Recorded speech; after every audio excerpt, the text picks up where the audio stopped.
Good morning, everyone. Welcome back to our online classes again.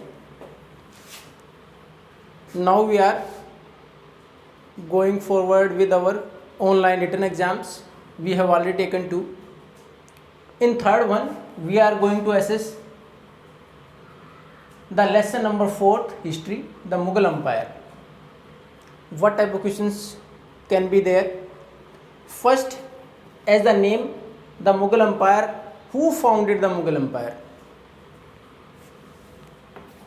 Babur. When was the Mughal Empire founded? किस year में?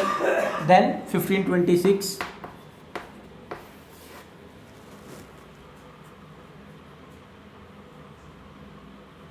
Then after, who succeeded Babur? Humayun. There were 6 major Mughal emperors. We have to remember them. Then after, later Mughals were there, but their rule was not as vast as the rule of the first 6 one. तो हमारे पास शुरुआत के जो 6 हैं जो मजबूत मुगल शासक रहे, उसके बाद जिनको हम लेटर मुगल्स बोलते हैं 1707 के बाद. इसमें हालांकि डेट मेंशन नहीं करके लेसन में 1707 तक औरंगजेब का शासन था, तब तक ये मजबूत शासक रहे. लेकिन जैसे उसके शासन का अंत हुआ उसके बाद फारूक सियार, बहादुर शाह, आलमगीर, ये कोई ज़्यादा मजबूत शासक नहीं. और जो रियासतें थी अलग अलग, देवर स्टार्टिंग ब्रेक डाउन, उनसे अलग होती चली गई. तो उसके बाद पहला कब मुगल शासन की स्थापना हुई? 1526 में किसने की? बाबर ने. उसके बाद बाबर को किसने आगे, बाबर से किसने आगे शासन लिया? हुमायूं ने. अब बाबर से हुमायूं ने शासन लेने के बाद हु डिफीटेड हुमायूं? बीच में हुमायूं को बाहर छोड़ के वापिस जाना पड़ा. किसने हराया? शेर शाह सूरी. सूर डायनेस्टी की स्थापना की थी. 1539 में तो इनको चौसा, 1540 कन्नौज, 2 युद्ध लड़े, उसमें दोनों में हराया. उसके बाद इनको जाना पड़ा. ही केम बैक इन 1545 में वापस आए. अब उसमें एक क्वेश्चन ये आ सकता है, तो मैंने बोला कि हर एक के बाद who succeeded Babar, who succeeded Humayun, who succeeded Akbar, ये एक सीरीज में नाम दे दिए कि बाबर के बाद हुमायूं, हुमायूं के बाद अकबर, अकबर के बाद जहांगीर, जहांगीर के बाद शाहजहां, शाहजहां के बाद Aurangzeb. Then after later Mughal 1707 के बाद. अब इसमें एक क्वेश्चन ये हो सकता है कि in the Mughal empire who ruled for a longer period of time. तो आप देखोगे अकबर ने लगभग 50 साल तक शासन किया. 1556 से 1605, लगभग 49 ईयर्स तक इसने शासन किया. तो सबसे लंबे समय तक शासन किसने किया? अकबर ने शासन किया.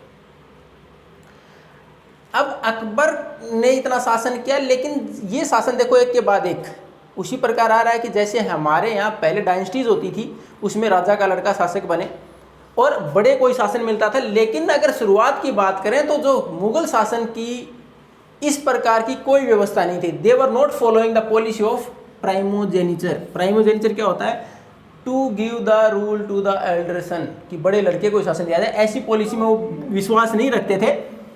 दे were in the share of the province, कि जितने सब प्रोविंस हैं उसमें जितने भी भाई होंगे आगे, यानी जितने भी लड़के हैं राजा के, उनके अंदर डिवाइड कर दिया जाएगा. इस प्रकार की पॉलिसी में विश्वास नहीं करते थे एक कोई मिलेगा शासन.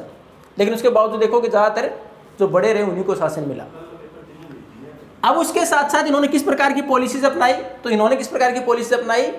खासकर अकबर के समय के बाद इन्होंने कि किसी राजा को अगर हरा भी दिया गया, then after they were provided the very same land to collect the taxes. उनको वापस उनकी ज़मीन दे दी जाती कि वहीं से टैक्स कलेक्ट करें. और दोज वर कॉल्ड वतन जागीर्स. अब ये पूछा जा सकता है what do you mean watan jagirs? The jagirs which were given on permanently to collect the taxes and basically और specially to the kings who were defeated by the Mughal empire, Mughal emperors. जो मुगल एम्परर्स ने हराया उनको वापस ज़मीन दे देना और टैक्स वसूलने के लिए परमानेंट तौर पर वतन जागीर्स थी. अब उसके बाद ये जिस भी व्यक्ति को जागीर दी कि वहाँ से टैक्स वसूलेगा, इसका कि हो सकता है कोई ज़्यादा ना वसूल ले, उसके लिए एक असेसमेंट कराया गया अकबर के समय में. और अकबर के उस टाइम पर रेवेन्यू मिनिस्टर, अगर आज हम बात करें फाइनेंस मिनिस्टर वित्त मंत्री, तो अकबर के कौन थे? Todarmal. Who was the revenue minister of Akbar? Todarmal.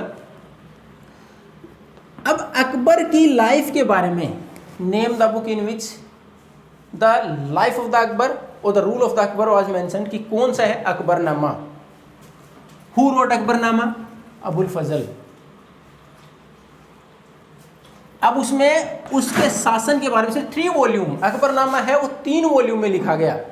First में अकबर से पहले एंसेस्टर्स थे उसके, उनका किस प्रकार का शासन रहा। सेकंड जो लिखा अकबरनामा, उसमें लिखा कि अकबर का जीवन, उसका शासन किस प्रकार का रहा। और थर्ड में उसने लिखा कि उसका प्रशासन कैसा था, अकबर का प्रशासन कैसा था। अब अकबर ने अपने शासन के दौरान अपने इलाकों को, अलग प्रोविंस को डिवाइड कर रखा था, उनको बोला गया था सूबा। और हर एक प्रोविंस के अंदर एक गवर्नर बना रखा जिसको बोलते सूबेदार।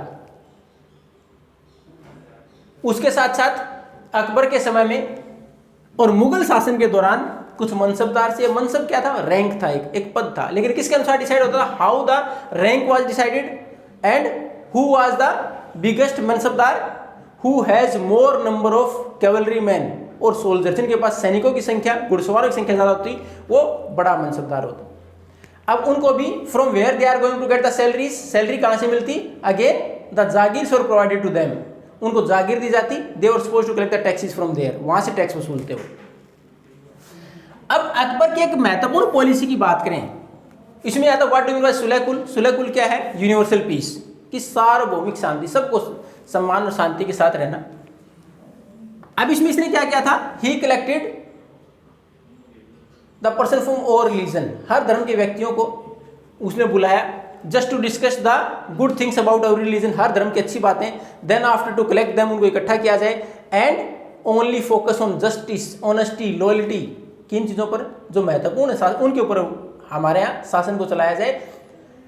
उसके आधार पर उसने आइडिया दिया सुलह-कुल। अब ये सारी बैठक कहाँ बुलाता था Akbar, where was going to call the meetings for this religious discussions, वो था इबादत खाना। Then after we are supposed to go through the questions which are given in our exercise, match the following, fill in the blanks, true false. In 1 marks only these questions could be there. Who founded Mughal Empire? When?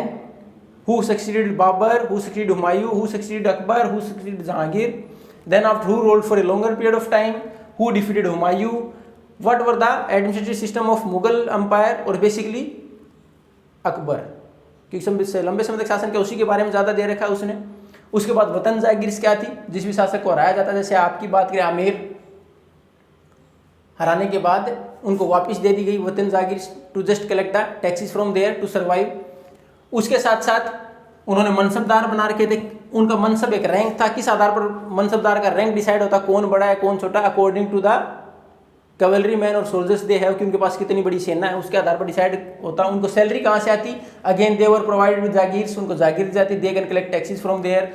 Tax कहीं ज़्यादा ना वसूल लें, इसलिए क्या किया गया, एक जिम्मेवारी दी गई थी, फाइनेंस मिनिस्टर कहें, रेवेन्यू मिनिस्टर कहें अकबर के, उनको कि पहले सर्वे करें कहाँ कितनी फसल होती है, किस कौन सी ज़मीन कितनी उपजाऊ है, उसकी कीमत कितनी होगी, तो उसके अनुसार ज़मीन प्रोवाइड कराया जाता ताकि वो ज़्यादा टैक्स ना वसूलें। तो ये सारी अकबर और मुगल एम्पायर और administration of the Mughal empire. If you have any doubt, then you can ask. Thank you and have a nice day.